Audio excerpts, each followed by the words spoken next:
Ano pangalan mo, kuya? Ako po si Brother Evander Sarmiento po ng Diocese of Novaliches. Okay. So, umatin po kayo ng Congress on Prayer. Yes po. Congress on Prayer 2.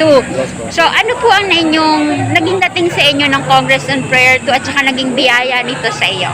Masaya po.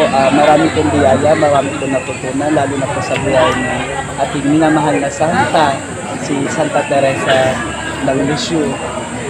Sa murang edad nga po niya, pumasok na siya sa Carmelites, sa Discalced Carmelites, at yung kanyang mga kapatid.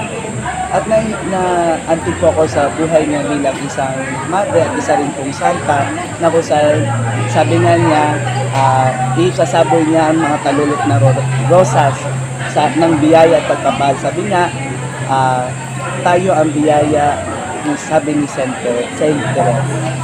Ano po yung pinaka umantig sa'yo sa Congress on Prayer 2? Yung umatig po sa akin, yung pagiging simple, yung una ko po natutunan, kailangan pala marunong tayo mag-silent prayer, na hindi lang pwede na, na dasal lang tayo, nagdasal tayong katahimikan, na yung sa sarili lang natin, para makita natin ang Diyos sa silent prayer, na pakinggan natin ang Diyos. Makinig tayo sa ating Panginoon. Nagulat ka ba nung binanggit sa Congress on Prayer 2 regarding dun sa mga mental health issues ni Saint Teresa? Sa akin po, medyo nagulat din po ako. Pero sabi nga, di ba, tao lamang po tayo. Siyempre, nanghihina rin po. Meron din po tayo mga iniisip. Pero sa kabila ng lahat, napagtagumpayan.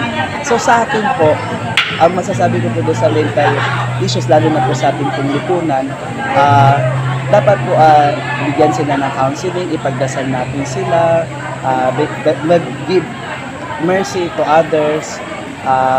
Isa pa po, bigyan natin sila ng higit na tuon ng pag